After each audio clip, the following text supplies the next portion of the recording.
Hai FLC Family, Happy Sunday and welcome to church. Senang sekali bisa bertemu dengan Anda pada hari ini, terutama bagi Anda yang baru pertama kali beribadah di tempat ini. Selamat datang di GBI Forward Living Church. Bersama saya Gian, inilah FLC Sunday News untuk minggu ini.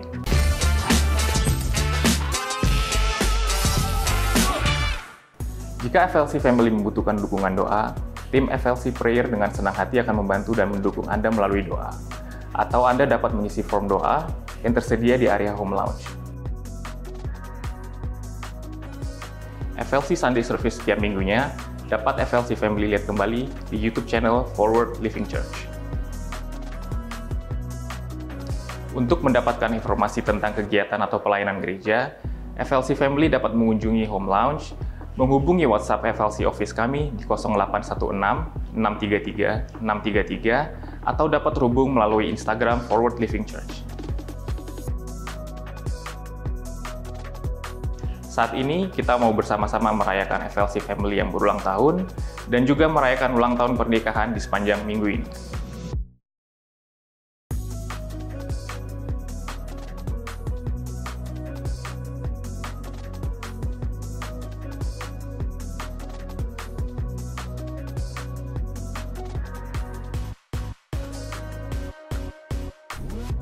Mari siapkan hati kita untuk memuji dan menyembah nama Tuhan, serta menerima dan mencatat setiap kebenaran firman Tuhan yang disampaikan hari ini. Happy Sunday, and God bless you.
To FLC, perkenalkan nama saya Niko.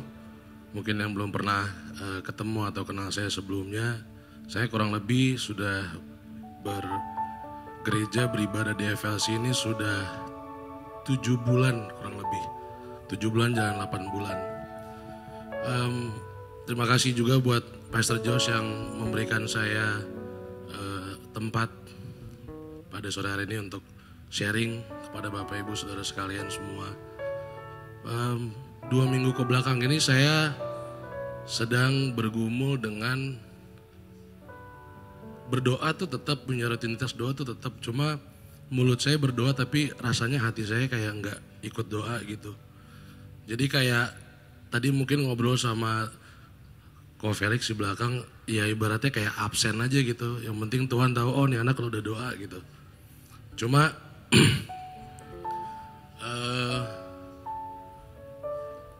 dibilang malas enggak, tapi dibilang semangat berdoa juga enggak gitu. Biasanya ada semangat, ada keinginan buat pengen ngobrol deh sama Tuhan deh gitu, pengen doa deh. Meskipun mungkin secara format sama kali ya, pagi, siang, sore, malam mungkin formatnya sama-sama aja. Cuma ada kerinduan, cuma di 2 minggu ke belakang ini rasanya sekedar hanya kayak rutinitas gitu. Sampai semalam saya sempat ngobrol-ngobrol sama teman saya dan dia juga sedang mengalami hal yang sama. Justru saya tersadar karena dia yang ngomong gitu. Iya nih, gue 2 minggu ke belakang ini udah berdoa, udah setiap hari, cuma rasanya mulut gue berdoa tapi hati gue enggak. Dan setelah 2 minggu saya ngerasain ada yang aneh sama saya, ternyata itu jawabannya. Oh iya, doa sih doa, cuma kayak ya udah jadi kayak rutinitas dan absen aja. Tapi ada satu hal yang semalam akhirnya dia juga bilang ke saya bahwa, tapi nih sekarang setelah gue ambil waktu lagi untuk berusaha diam di hadapan Tuhan, berdoa sungguh-sungguh, buka hati lagi, ternyata di 2 minggu ke belakang ini banyak banget sebetulnya Tuhan baik, Tuhan jawab doa. Cuma mungkin karena hati kita terlalu bebal dan tambeng, jadinya kita expect something else lah. Kita expect sesuatu yang mungkin lebih besar dibanding sesuatu yang biasanya kita harusnya syukurin sehari-hari gitu. Kayak contohnya kita bisa bangun, kita bernafas, kita masih punya kendaraan yang melindungi kita dari hujan, masih punya pekerjaan dan segalanya. Tapi semalam Tuhan mengingatkan saya lagi untuk bersyukur melalui doa. Jadi doa itu adalah sebuah buat saya pribadi hubungan yang personal sama Tuhan dan harusnya exciting buat saya.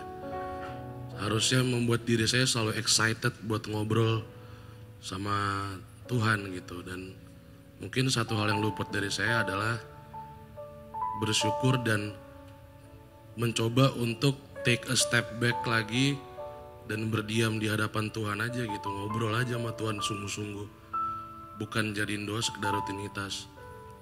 Mungkin hari-hari ini kita juga dari Bapak Ibu Saudara sekalian ada perasaan hal yang sama, merasakan mungkin apa yang kita lakukan dalam hal berdoa itu jadinya kayak sekedar absen doang atau hanya rutinitas. Cuma semalam saya belajar, saya harus memang take a step back lagi, diem, kalau perlu seharian lah, diem lah di hadapan Tuhan dan bersyukur dan merasakan lagi hadirat Tuhan dalam hidup saya gitu. Dan saya bersyukur juga punya teman saya juga yang bisa mengingatkan saya meskipun secara tidak langsung, tapi Tuhan pakai teman saya buat menyadarkan saya kayak, oh memang 2 minggu ini lagi begini nih gitu. Semoga apa yang saya udah sharing juga dapat menjadi apa ya, lesson mungkin buat Bapak Ibu sekalian, karena Tuhan segitu baiknya dan Dia gak pernah berhentinya ngingetin kita dalam segala hal apapun atau perasaan apapun yang lagi kita alamin dalam hidup kita sehari-hari. Mungkin sekian kesaksian dari saya, Bapak Ibu Saudara sekalian. Izinkan saya untuk memimpin kita semua di dalam doa sebelum kita mulai ibadah. Mari kita bersatu dalam doa. Bapak, terima kasih atas sore hari ini. Terima kasih karena Engkau sudah mendatangkan kami sampai di gereja dengan selamat tanpa kurang satu apapun Tuhan. Kami menyerahkan ibadah kami sore hari ini ke dalam tangan-Mu. Tuhan hadir di tengah-tengah kami. Tuhan isi hati dan pikiran kami supaya kami dapat duduk diam, belajar mendengar firman-Mu Tuhan. Sehingga apapun yang kami dengar yang kami pelajari hari ini, kami dapat gunakan di kehidupan kami sehari-hari di minggu ke depan berikutnya Tuhan. Terima kasih atas kasih karunia dan berkat-Mu sepanjang minggu kemarin, dan kami serahkan ibadah hari ini dan minggu kami ke depan ke dalam tangan-Mu. Dalam nama Tuhan Yesus kami berdoa. Amin. Boleh kasih tepuk tangan yang terbaik buat Tuhan kita sekali lagi saudara. Sekali lagi shalom. Ada sukacita semangat sore hari ini, amin. Mari yang bersemangat kita boleh sama-sama kembali bangkit berdiri. Kita mau puji Dia, kita mau tinggikan Tuhan, kita mau katakan di hadapan Tuhan sore hari ini. Hidupku ada di tangan-Mu, Kau beri rancangan yang terindah, tak hanya yang baik saja.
kita. Silakan duduk kembali jemaat Tuhan. Haleluya. Kita bersyukur sore hari ini kita boleh ada di dalam rumah Tuhan. Kita mau sembah Tuhan. Kita mau senangkan hatinya melalui pujian penyembahan kita di hadapan Tuhan. Haleluya.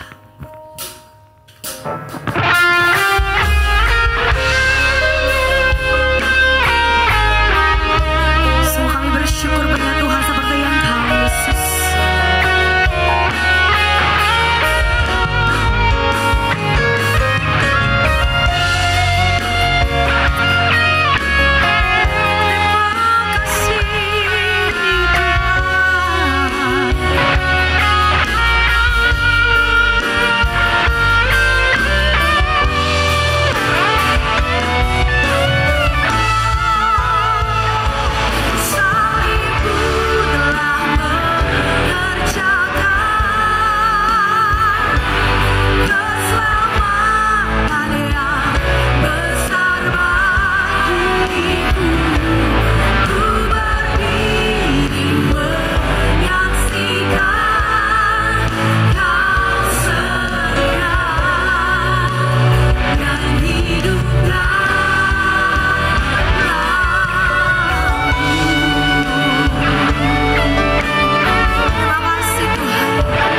grace. There's salvation in your name, Jesus Christ, my living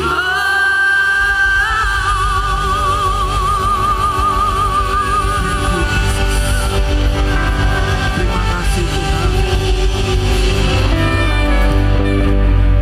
Kami tahu firman-Mu berkuasa ya Bapa.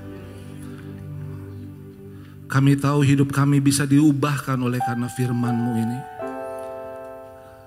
Karena firman-Mu adalah Engkau sendiri ya Tuhan. Berbicaralah kepada kami semua pagi hari ini Tuhan. Berikanlah kami hati, telinga sebagai seorang murid yang mau diajar oleh Engkau sendiri ya Bapa.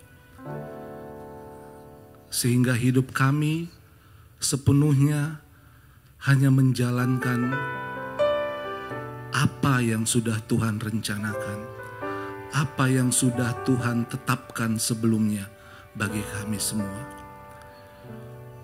Urapi kami semua ya Bapa, biarlah kami fokus duduk diam di bawah kaki-Mu,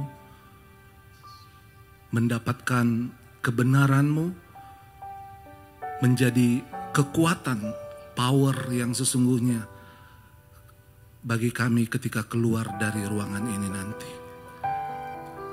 Di dalam nama Tuhan Yesus, kami berdoa. Haleluya. Amin. Shalom Bapak Ibu Saudara-saudara, silakan duduk. Puji Tuhan, ini kesempatan kedua saya dipercaya oleh Pastor Jos untuk menyampaikan firman Tuhan. Yang pertama mungkin bulan lalu kalau saya nggak salah ingat ya. Mungkin untuk bagi Bapak Ibu yang baru pertama kali bertemu atau kita bertatap muka, perkenalkan nama saya Ronald Panjaitan. Saya bukan orang dari luar FLC, tapi saya ya 1,5 tahun lah bersama dengan keluarga kami memutuskan untuk beribadah di FLC, dan akhirnya kita bisa ketemu semua Bapak Ibu di tempat ini, orang-orang yang luar biasa. Pagi hari ini sesuai dengan tema FLC bulan April ini, hidup berkemenangan, saya akan bicara satu situasi di mana murid-murid mengalami apa yang disebut dengan transisi.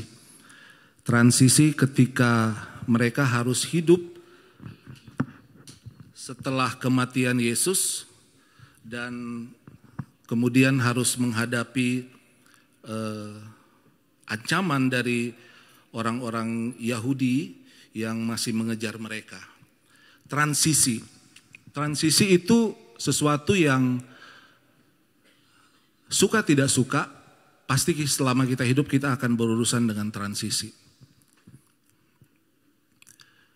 Suatu perubahan, satu perpindahan dari ekstrim tertentu kepada ekstrim yang lain. Dari keadaan tertentu kepada keadaan yang lain. Dari situasi tertentu kepada situasi yang lain. Interval di antara perpindahan itulah yang disebut dengan transisi. Transisi itu bukan sesuatu yang menyenangkan pada umumnya. Karena dalam transisi itu seringkali situasinya itu belum stabil. Situasinya itu serba tidak pasti.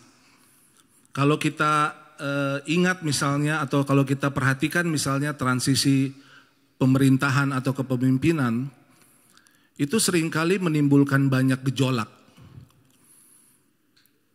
Apalagi jika perpindahan atau pergantian pimpinan ini dilakukan atau terjadi di dua kubu yang berbeda sikap politiknya. Dalam kehidupan kita misalnya kalau kita, mungkin bagi Bapak Ibu yang sekolah atau kuliah, sebelum kita masuk menentukan tempat kuliah kita pasti harus melewati satu transisi di mana kita harus mengikuti ujian masuk misalnya. sebelum kita diterima di satu universitas. Itu bukan proses yang mudah. Karena semua serba tidak pasti. Bisa lulus, bisa tidak. Bisa diterima, bisa tidak. Transisi juga bisa terjadi ketika misalnya kita kehilangan orang-orang yang kita kasihi. Saya mengalami transisi ketika kehilangan papa saya, itu kurang lebih 2-3 tahun. Baru saya benar-benar bisa menjalani hidup saya itu dengan bisa, bukan saya tidak bisa menerima kenyataan, tapi rasa-rasanya banyak hal yang belum bisa saya habiskan lama dengan orang tua saya. Karena memang orang tua saya mereka tinggal di ujung timur di Papua, sementara saya sejak SMA sudah merantau ke Bandung, lalu kuliah ke Jakarta. Jadi waktu saya lebih banyak dihabiskan di luar kehidupan bersama orang tua saya. Transisi itu berat. Sampai suatu ketika ada klien saya yang mengingatkan saya dengan mengirim email dengan mengatakan begini, bukankah tidak ada pesta yang tidak akan berakhir? Jadi dalam setiap situasi apapun dalam kehidupan kita, ya, transisi itu pasti akan ada ujungnya. Bagaimana kita bereaksi terhadap transisi dalam kehidupan kita itu menentukan bagaimana kita masuk di level selanjutnya, di step selanjutnya dalam perjalanan hidup kita. Hari ini kita mau baca agak panjang, tapi sengaja saya baca ini supaya kita tidak kehilangan konteks dari apa yang mau kita baca hari ini. Kita lihat di Yohanes 21 ayat 1-23. Saya akan bacakan dari ayat 1 sampai ayat 14. Lalu kemudian nanti Bapak Ibu bisa membaca di ayat yang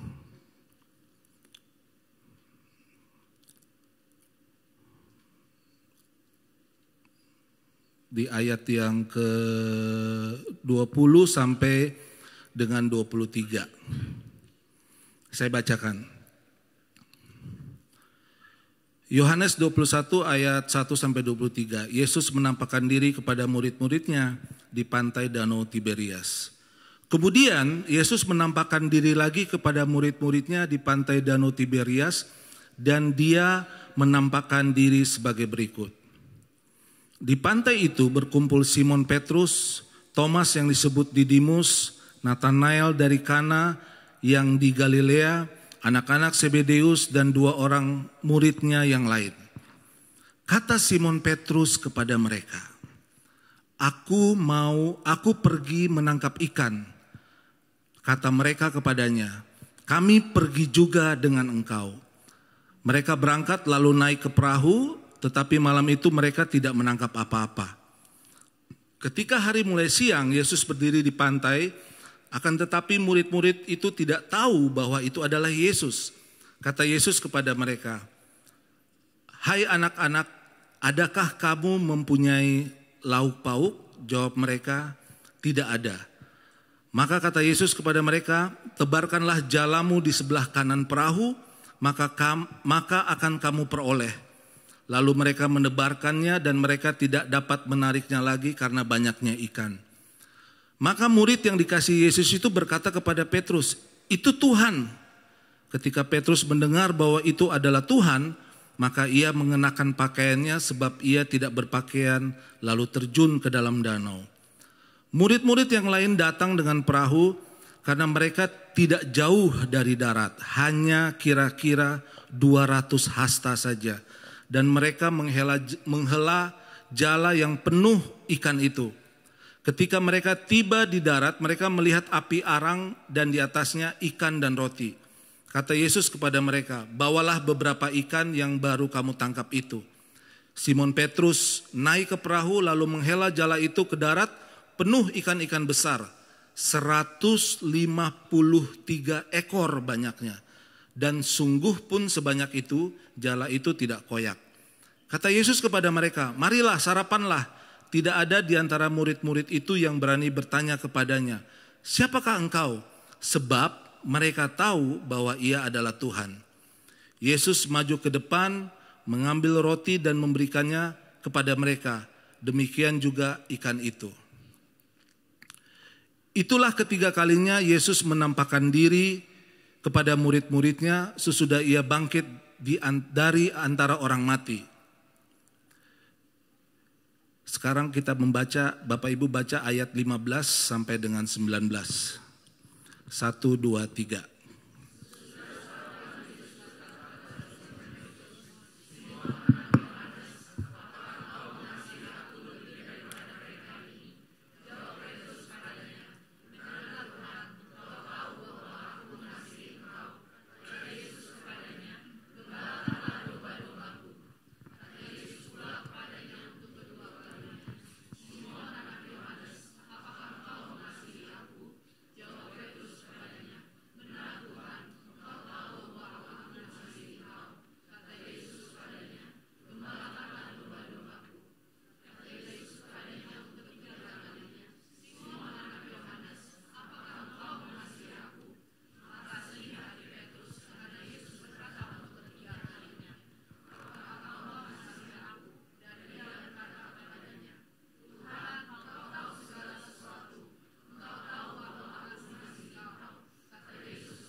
Ketika Petrus berpaling, ia melihat bahwa murid yang dikasihi Yesus sedang mengikuti mereka, yaitu murid yang pada waktu mereka sedang makan bersama, duduk dekat Yesus dan yang berkata, "Tuhan, siapakah dia yang akan menyerahkan engkau?"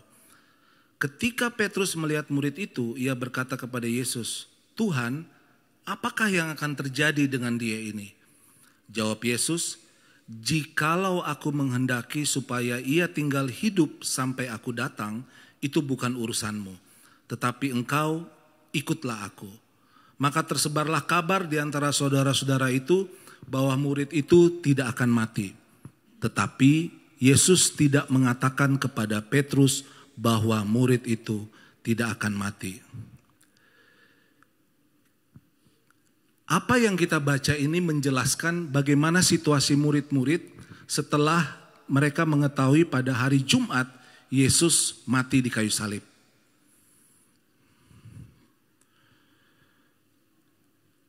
Kematian Yesus di kayu salib bahkan sampai pada kebangkitannya itu adalah puncak iman kekristenan kita. Saya ulang ya, kebangkitan Yesus dari kematian itu adalah puncak iman kekristenan kita. Itu adalah hal yang terbesar yang dimiliki oleh orang Kristen. Bukan Natal, bukan yang lain-lain, tetapi kebangkitan Yesus di kayu salib. Seandainya Yesus tidak bangkit, kita nggak perlu ada di tempat ini.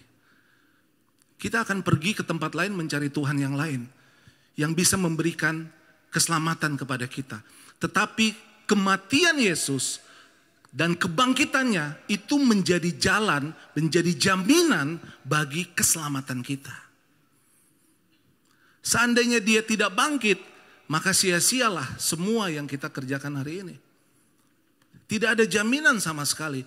Tidak ada yang membedakan antara iman kita dengan yang lain. Kepercayaan yang kita ikuti dengan yang lain.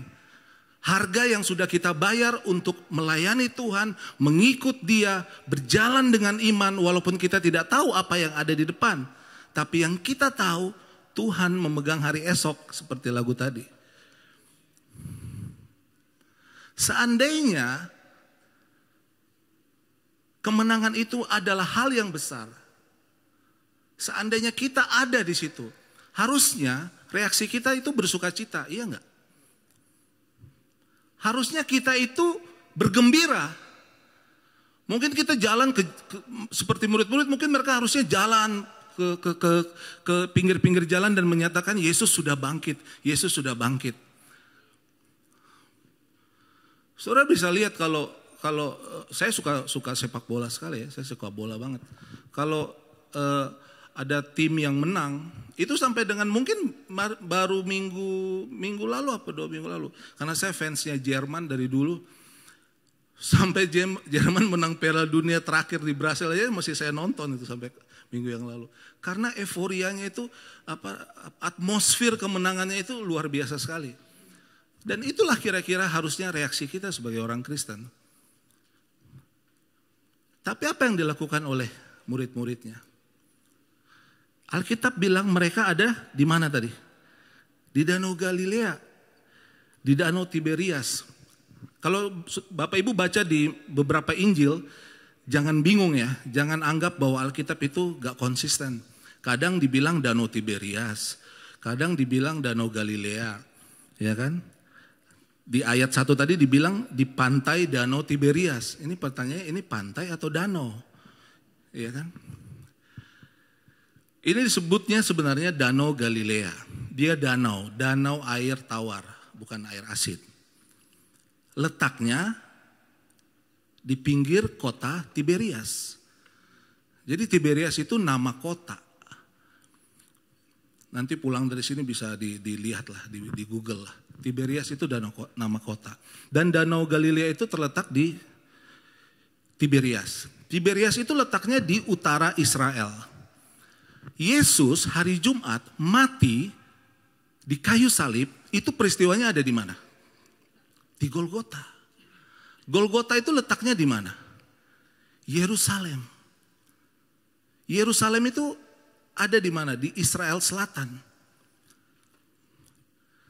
Tetapi setelah Yesus mati, murid-murid dikatakan di Yohanes 21 ini, mereka ada di pantai Danau Tiberias. Saya pelajari ya, jarak antara Golgota ke Danau Galilea per hari ini, boleh dicek nanti. Itu kalau naik mobil kira-kira 1-2 jam, ya 2 jam lah. Kalau jalan kaki 2-3 hari.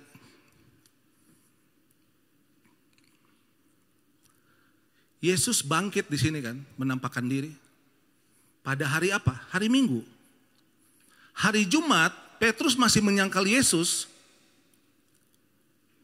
di Yerusalem.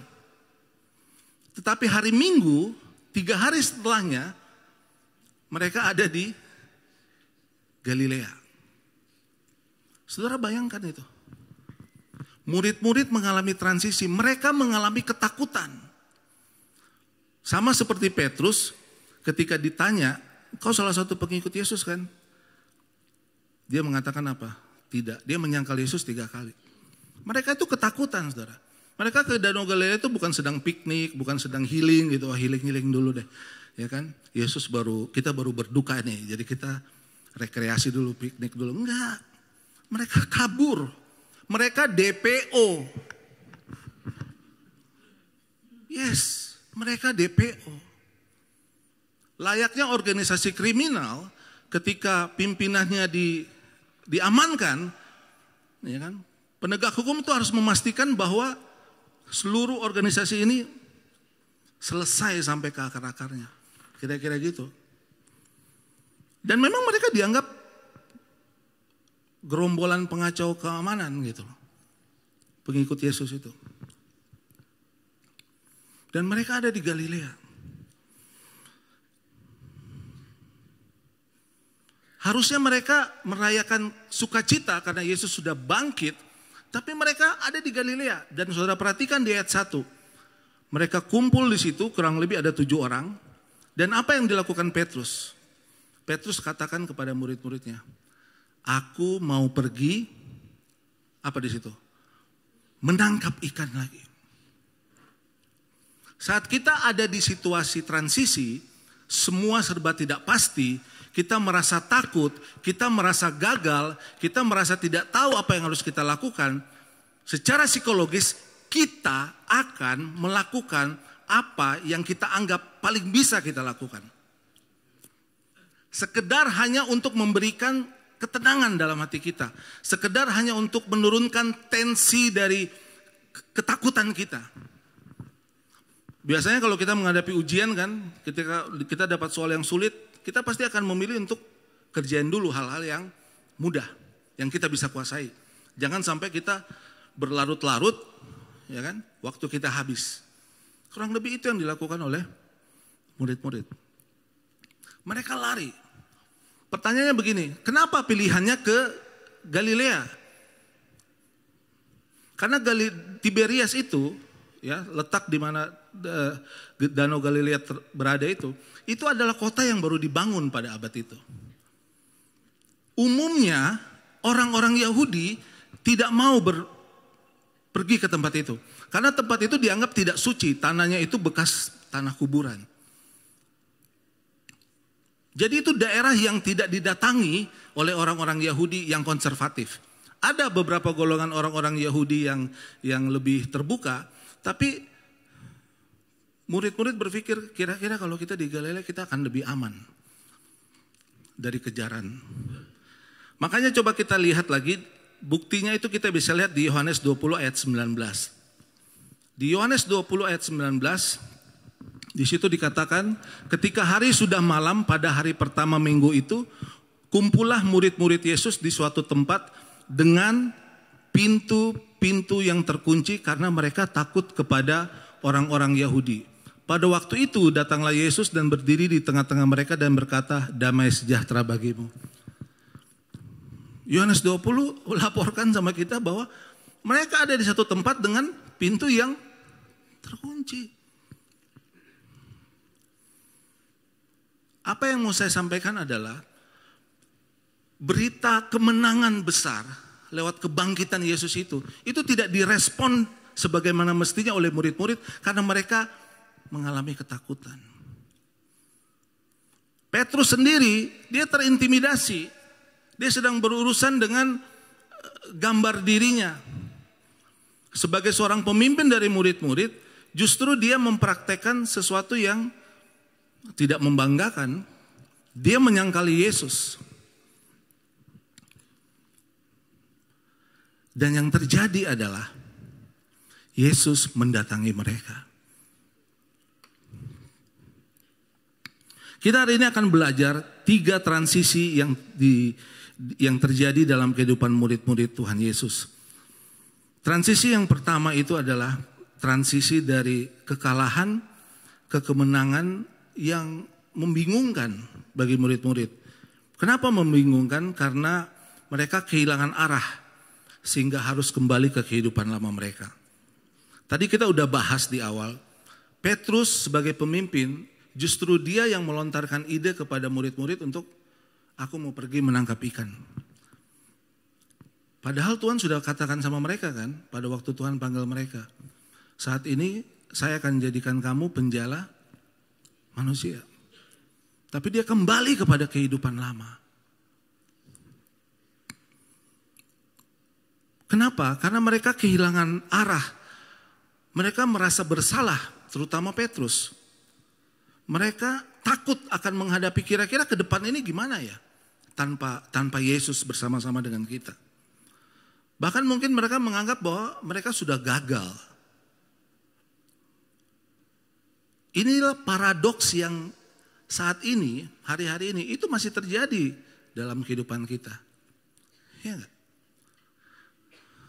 Sebab dia hidup, ada hari esok. Ya kan? Ku menang bersama Yesus Tuhan.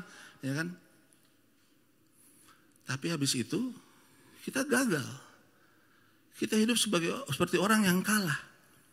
Kita hidup seolah-olah Tuhan itu tidak real dalam hidup kita. Iya enggak sih? Iya enggak? Saya nonton podcastnya Pastor siapa? Siapa Lantang? Billy Lantang ya? Dengan Ko Daniel Alexander. Ada tuh. Kayak kalau nggak salah yang terakhir. Itu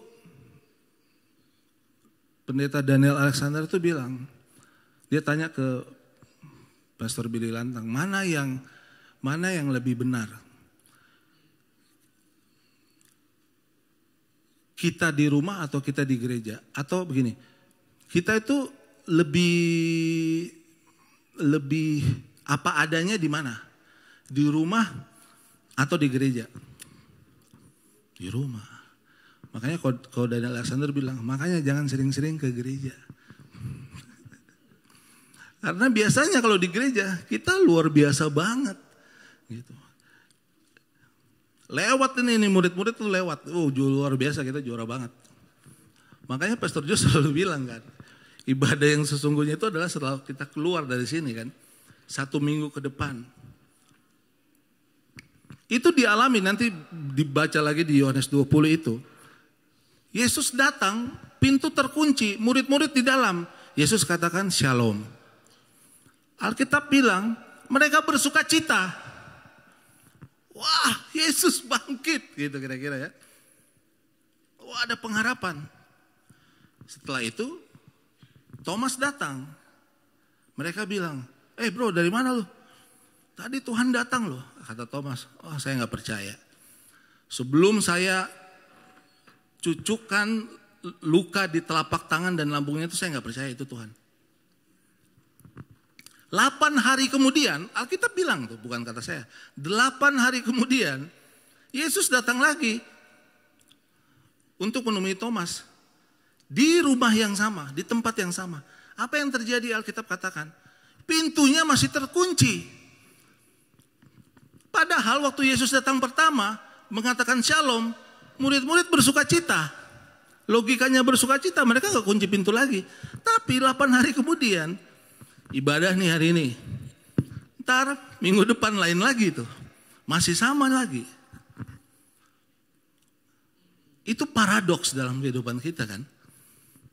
Makanya pekerjaan mengembalakan itu pekerjaan yang bukan sederhana. Sangat kompleks. Orang-orang tertentu aja yang Tuhan panggil menjadi gembala. Kayak Pastor Jo sabar ya kan. Nanyain kabar. Iya, itu harus sabar loh. Nggak bisa. Gembala kalau nggak sabar ya repot. Karena iman kita tuh fluktuatif gitu loh. Masih kadang-kadang tergantung kondisi. Ya kan? Padahal Yesus jelas-jelas datang. Nah coba kita pikirkan gini. Murid-murid aja yang hidup face to face dengan Tuhan, makan sama-sama, pergi sama-sama, bisa kayak begitu, ya enggak? Apalagi kita. Ada yang pernah face to face dengan Tuhan enggak? Enggak ada kan? Makan bareng deh apa gitu, enggak ada enggak? Enggak ada. Itu kabar baik gitu. Jangan terintimidasi, santai aja, kabar baik. Nggak apa-apa, Tuhan tahu. Tapi apa yang Tuhan lakukan? Dia nggak datang ke situ, terus dia bilang, gimana sih kalian? Saya kan udah ajarin begini. Kalau saya mati harus begini. Enggak. Apa yang dia lakukan? Salam sejahtera bagimu katanya. Dia hanya mau mengkonfirmasi kepada murid-muridnya bahwa apa yang dia katakan sebelum dia mati, bahwa saya akan bangkit di hari ketiga, itu terjadi. Dia sedang berusaha untuk membangkitkan kembali iman murid-muridnya. Sama dalam kehidupan kita juga begitu. Secara psikologis kita bisa kehilangan arah. Kita rasa bersalah. Wah saya udah gagal nih, udah deh selesai. Kita suka sekali mendiskualifikasi diri kita sendiri. Atau paling enggak kita bilang begini, ya udahlah, begini aja udah oke kok. Kayaknya saya nggak usah terlalu muluk-muluk lah gitu. Kita suka sekali membatasi apa yang Tuhan mau lakukan dalam kehidupan kita. Oleh karena apa? Karena rasa bersalah, karena rasa gagal, karena rasa tidak pantas itu.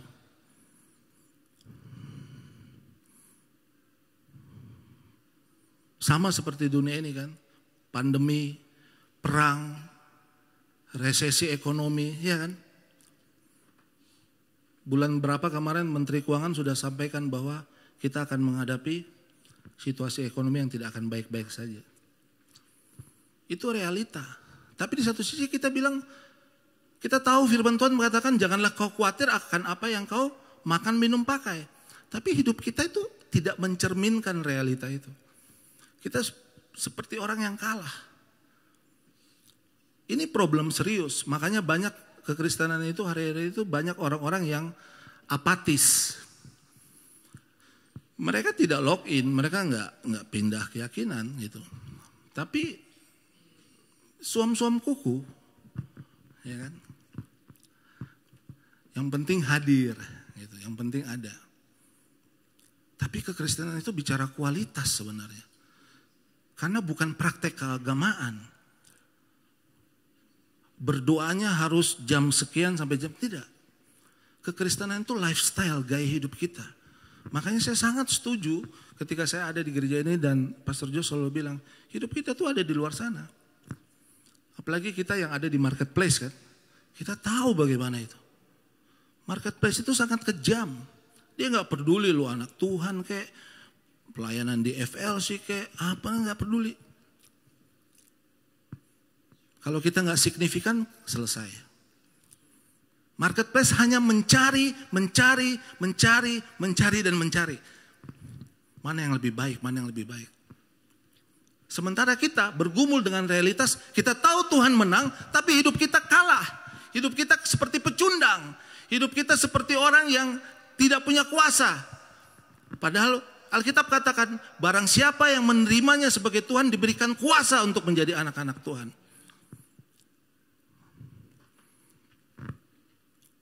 Itu gak terjadi, tapi gak apa-apa juga murid-murid mengalami itu. Transisi yang kedua, transisi dari kekosongan ke kelimpahan oleh karena ketaatan. Di Yohanes 4 ayat 14 tadi kita lihat, kita sudah baca, Yesus berdiri di tepi pantai, jaraknya tidak lebih dari 200 hasta. 200 hasta itu kalau dikonversi ke ukuran sekarang, ya gak sampai 100 meter, 90 something.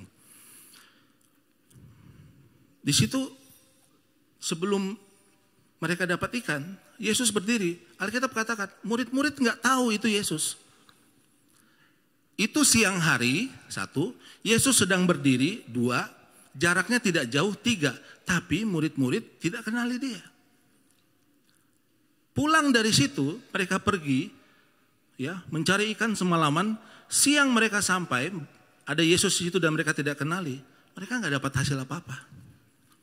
Tidak ada penyertaan Tuhan untuk sesuatu yang kita lakukan yang bukan Tuhan perintahkan untuk kita lakukan. Tidak akan ada penyediaan Tuhan untuk sesuatu yang bukan memang Tuhan inginkan untuk kita lakukan. Sebaliknya, kalau Tuhan perintahkan kita melakukan sesuatu, pasti Dia akan menyediakan bagi kita. Dia Allah yang bertanggung jawab. Dia tahu kita salah seperti Petrus, seperti murid-muridnya. Dia tahu kita takut, Dia tahu kita gagal. Tapi Dia mendatangi kita. Dia kasih damai sejahtera sama kita. Dia kasih shalom sama kita. Dia nggak tinggalkan kita, saudara. Kita yang ninggalkan Tuhan. Dia mau kasih kepercayaan lagi kepada Petrus. Kita yang suka hilang kepercayaan kepada Tuhan. Benar nggak? Dia tahu Petrus menyangkal dia, tapi dia tidak ragu-ragu untuk tetap memakai murid-muridnya. Kita yang suka ragu-ragu sama Tuhan. Udah ini kalau ini koneksi saya aja dulu, pengalaman saya aja dulu, strategi saya aja dulu. Udah mentok baru nangis, ya kan? Wah, nangis itu ya, Tuhan gitu ya. Nggak apa-apa. Tiap orang beda-beda kan. Tapi kalau kita bisa menjadi Kristen yang dewasa, ya kan? Dan kita memang harus jadi Kristen yang dewasa. Kita harus belajar untuk mempercayai Tuhan dengan segala resiko. Nih, coba bilang sama kiri kanan kita. Kita bukan orang gagal. Coba bilang. Kita bukan orang gagal. Kegagalan itu hanya peristiwa, saudara. Kegagalan itu bukan kita. Kita pernah mengalami kegagalan, oke? Tapi kita bukan orang yang gagal. Kita pernah mengalami peristiwa kegagalan, tapi kita tidak boleh jadi orang yang gagal. Karena selalu ada kesempatan yang Tuhan kasih buat kita. Ketika mereka ikut apa yang kata Tuhan, tebarkan jalamu ke kanan, mereka pulang membawa 153 ekor.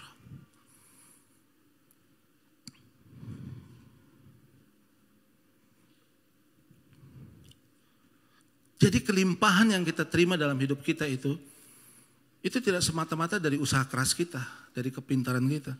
Tapi itu karena ketaatan kita. Kita mau dengar apa yang Tuhan katakan, tebarkan jala di sebelah kanan. Dan setelah mereka turun, mereka melihat Yesus sudah menyiapkan sarapan bagi mereka. Ada roti, ada ikan. Itu sekedar untuk mengingatkan peristiwa perjamuan terakhir sebelum Yesus mati. Artinya dalam situasi transisi, Tuhan itu tidak pernah jauh dari hidup kita. Tuhan gak pernah jauh. Tuhan itu justru selalu hadir di dalam transisi hidup kita. Di dalam situasi yang serba tidak pasti, di dalam situasi yang membingungkan, di dalam situasi yang menakutkan, dia hadir. Dia hadir, saudara. Persoalannya adalah begini, kita cukup punya waktu gak sih nyadarin kehadiran Tuhan dalam hidup kita? Kita cukup peka gak sih tahu bahwa oh ini bukti kehadiran Tuhan loh. Atau kira-kira maksudnya gimana nih konsepnya? Kita menganggap kehadiran Tuhan tuh harus ini ya, visualnya harus luar biasa gitu. Enggak. Firman yang disampaikan minggu demi minggu, hari demi hari, yang saudara baca dalam satu teduh, itu bukti kehadiran Tuhan. Karena Alkitab katakan pada bulannya adalah firman, dan firman itu adalah Allah sendiri. Jadi saat kita baca firman, kita sedang berinteraksi dengan Tuhan. Di dunia mungkin pakai kekuatan, pakai strategi ngadapin transisi itu harus begini. 1, 2, 3, 4, 5, 6. Tapi kalau kita sebagai murid yang sejati, kita belajar bahkan dari hal-hal yang anggapnya sepele biasa, kita tetap mengandalkan Tuhan. Yang terakhir, transisi dari penyangkalan kepada pemulihan dan panggilannya.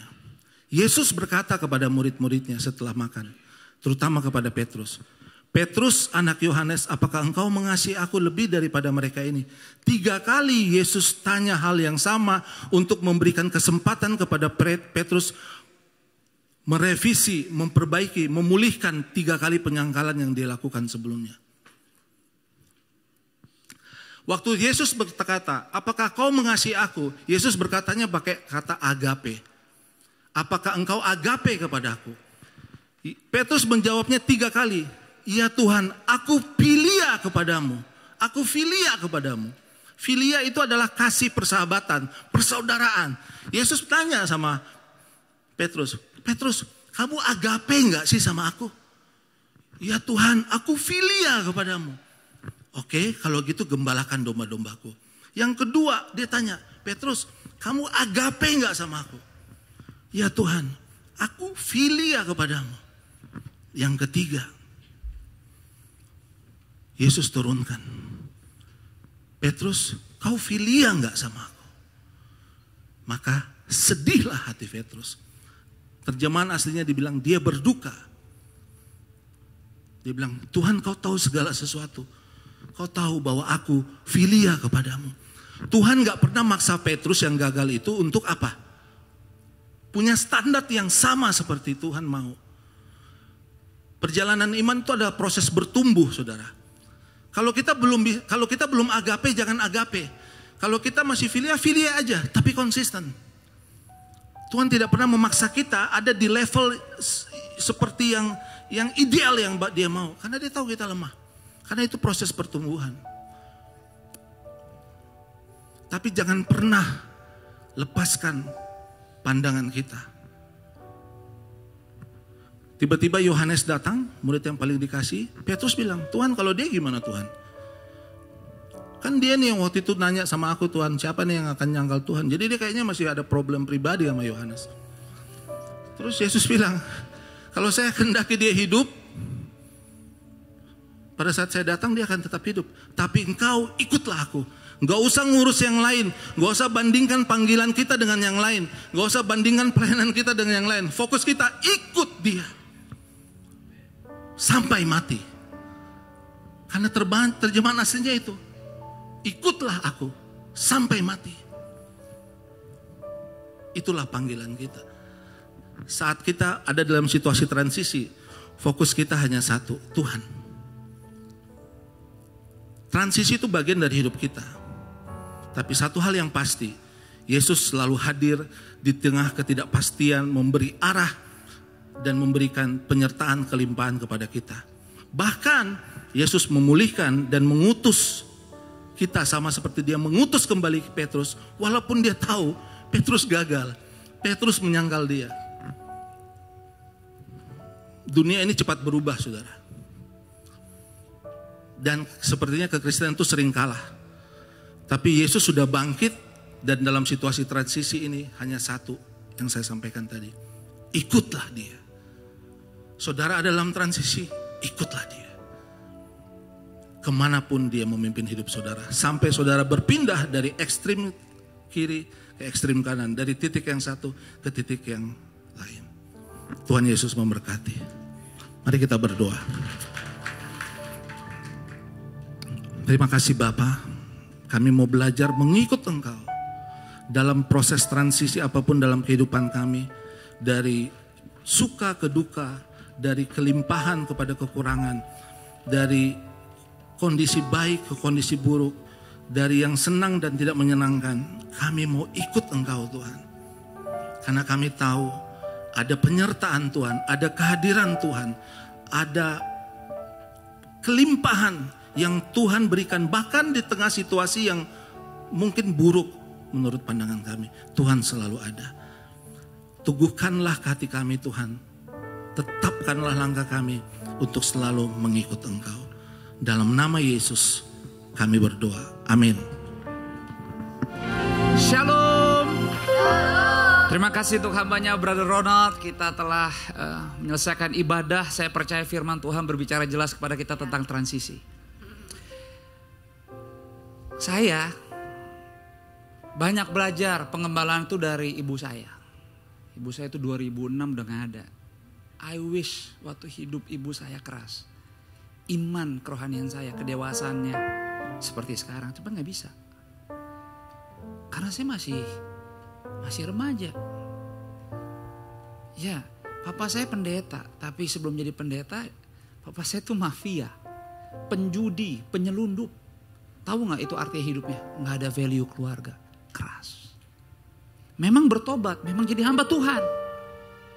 Tapi tabiat itu sangat kuat menempel.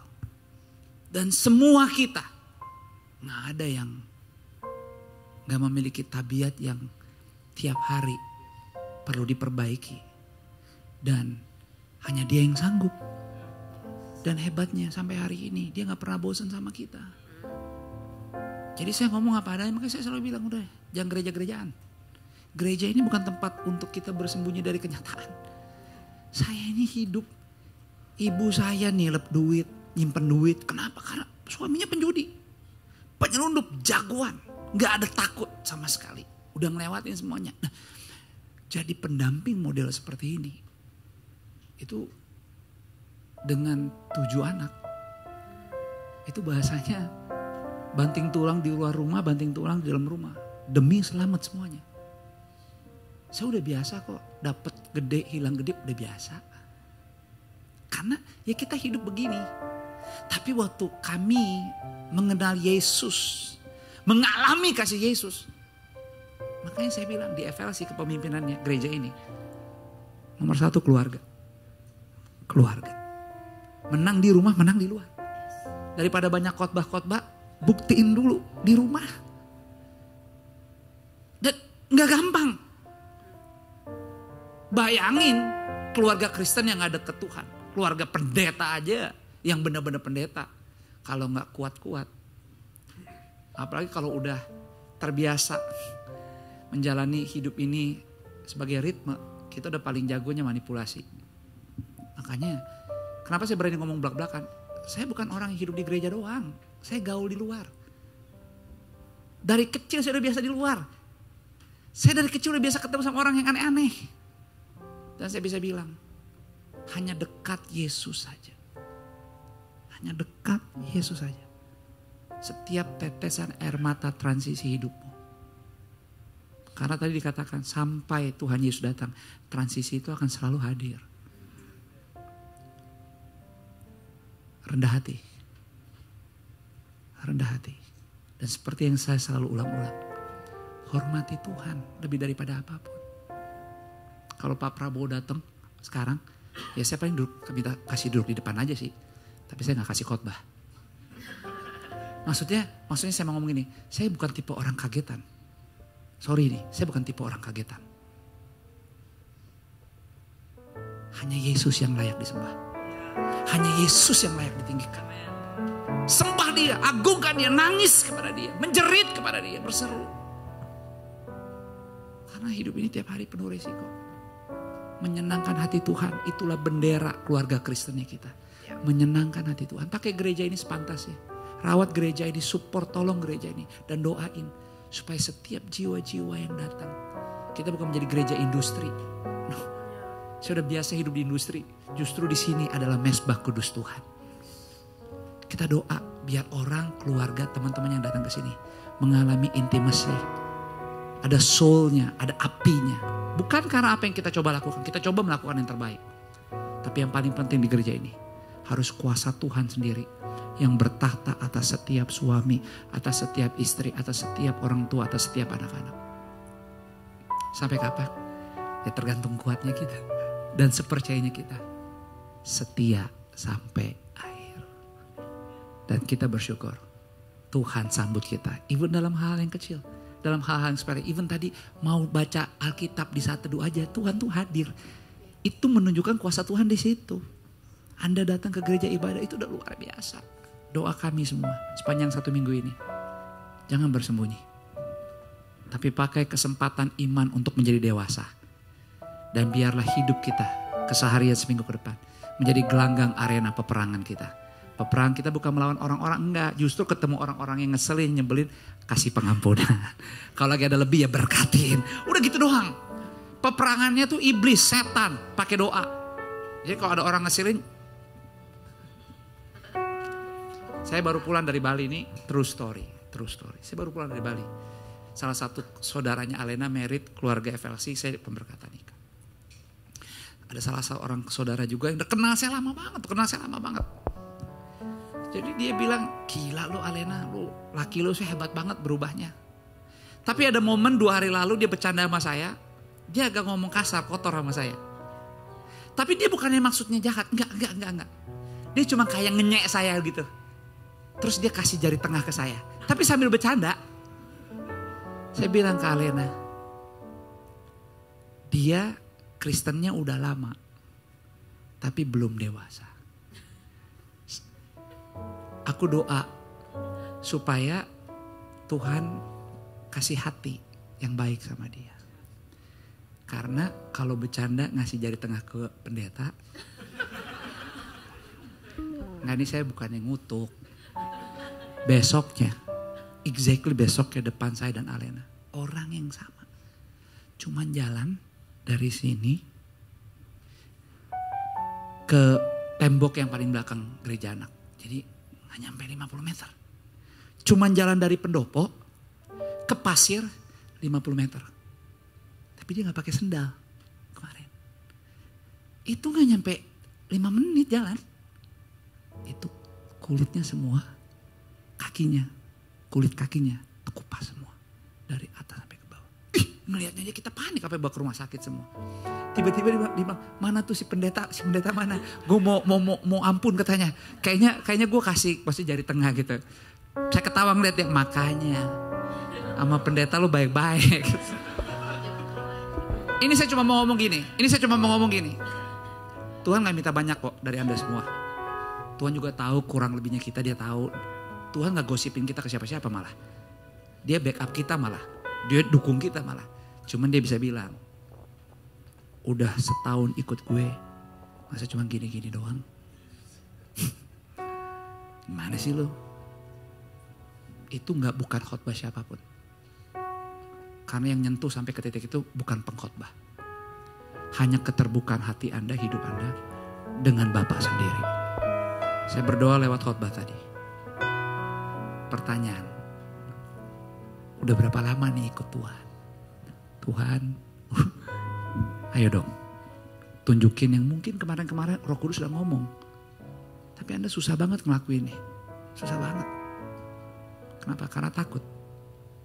Bahkan mungkin gak percaya. Saya percaya hari ini kasih Tuhan, kasih Paskah, membangkitkan kita semua. Sehingga iman kita bukan iman buat keluarga kita doang. Tapi semua yang Tuhan titipkan hidupnya di kehidupan kita dan keluarga kita. Mereka semua, even yang belum kenal Tuhan sama sekali di luar sana. Mereka melihat kita berbeda. Kita berbeda.